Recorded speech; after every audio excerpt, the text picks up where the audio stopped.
లలిత వారి శ్రావణం ప్రత్యేక ఆఫర్. అన్ని బంగార నగలపై తరుగులో 1% తక్కువండి.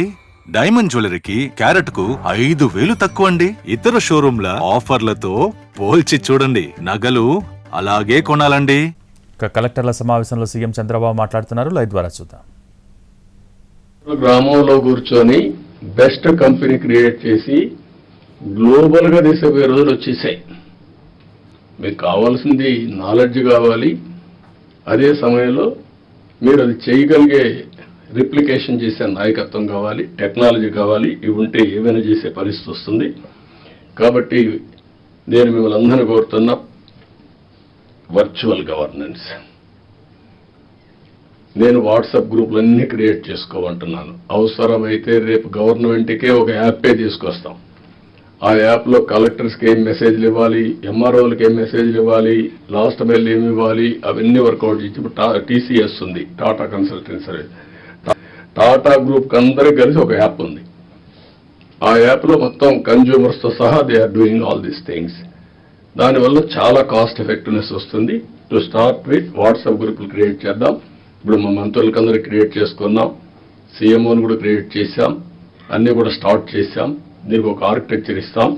ఇది తీసుకుంటే చాలా వరకు మీకు ముందుకు పోయే పరిస్థితి వస్తుంది. రియల్ టైంలో గవర్నెన్స్ ఇచ్చే అవకాశం వస్తుంది, ఎక్కడ ల్యాప్సెస్ లేకుండా. రెండోది, కొన్ని మీరు మంచిని చెప్పడం, ప్రజల్ని ఎడ్యుకేట్ చేయడం. చెడు వచ్చినప్పుడు అది వాస్తవాన్ని తెలిసినప్పుడు మీరు కరెక్ట్గా సాక్ష్యాధారాలతో సహా చెప్పాల్సిన బాధ్యత జిల్లా అడ్మినిస్ట్రేషన్ ఉంది. ఓవర్ పీరియడ్ ఆఫ్ టైం గవర్నమెంట్లో ఒక ఐఎండ్పిఆర్ క్రియేట్ చేసుకున్నాం మనం.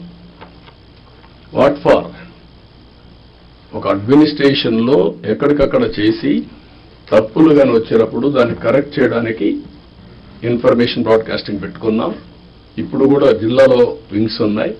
మీరు కూడా ఇది గుర్తుపెట్టుకోవాల్సిన అవసరం ఉంది. మొన్న నేను చూశాను బట్టిప్రోల్లో పోలీసులు అక్కడ చిన్న 2 గ్రూపులకు గొడవ జరిగితే వాళ్ళు అక్కడి తోచుకుంటే దానిపైన ఇమ్మీడియట్గా తెలుగుదేశం వాళ్ళు కొట్టారు, ఎస్ఐ చొక్కా పట్టుకున్నారు, కాలర్ పట్టుకున్నారు అనేసే పరిస్థితికి వచ్చారు. అది రైట్ టైంలో చెప్పకపోతే ఇప్పుడు కొంత ఫేక్ ఫెలోస్ అంతా వచ్చేసి సోషల్ మీడియాని మిస్యూజ్ చేసి ఇష్టానుసారంగా ఇలాంటి వేసే పరిస్థితికి వచ్చారు. మొన్న మీరు చూశారు. ఈ గవర్నమెంట్ చాలా క్లియర్గా ఉన్నాం, పొలిటికల్ విక్టిమైజేషన్ చెయ్యం. అదే సమయంలో తప్పు చేసిన వాడిని మాత్రం వదిలిపెట్టాం. And I very clear on that. మళ్ళీ జీవితంలో తప్పులు చేయాలంటే భయపడాలి ప్రజాస్వామ్యంలో. ఈరోజు చేసి తప్పించుకుంటాడు అంటే అది ప్రభుత్వ అసమర్థత. మనం తప్పులు చేస్తే మనకు కూడా అది జరుగుతుంది. That is the message I want to give it very clearly. మీకు కూడా క్లారిటీ ఇస్తున్నాను. ఏ తప్పు చేసినా వదిలిపెట్టం, కానీ పొలిటికల్ విక్టిమైజేషన్ మాత్రం ఉండదు. మొన్న మాట్లాడుతూ 36 మందిని చంపేశారని ఢిల్లీకి పోయి ధర్నాలు చేశారు. మేము అసెంబ్లీలో అడిగాం, ఆ 36 పేర్లు ఇవ్వండి. 36 మంది చంపేసి ఎఫ్ఐఆర్ ఉంటుంది కదా, ఎఫ్ఐఆర్ ఇవ్వండి, నేను యాక్షన్ తీసుకుంటా. ఇంతవరకు ఇవ్వాలి. అంటే రాజకీయాలు కూడా మారాయి. ఆ విషయం మీరు గుర్తుపెట్టుకోవాలి.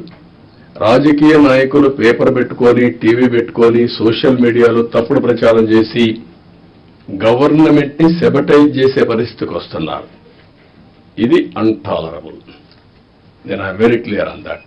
How to handle, will educate people. చట్టపరంగా కూడా యాక్షన్ తీసుకుంటాం. ఎవరిని కూడా ఎక్కడ కూడా వదిలిపెట్టే పరిస్థితి ఉండదు. ఆ విషయం మీరు గుర్తుపెట్టుకోవాల్సిందిగా నేను కోరుతూ, ఇది మీరు నోటీస్ చేసుకోవాలి. ఎంత పని చేసినా, కష్టపడి పని చేసినా ఆ ఫలితాలు రాకుండా విష ప్రచారం చేయడం మొదలు పెడితే మనకి ఇబ్బందులు వస్తాయి. అది కూడా గుర్తుపెట్టుకొని ఎక్కడికక్కడ కౌంటర్ చేయడం అన్నీ చేయాల్సిన అవసరం ఉంది.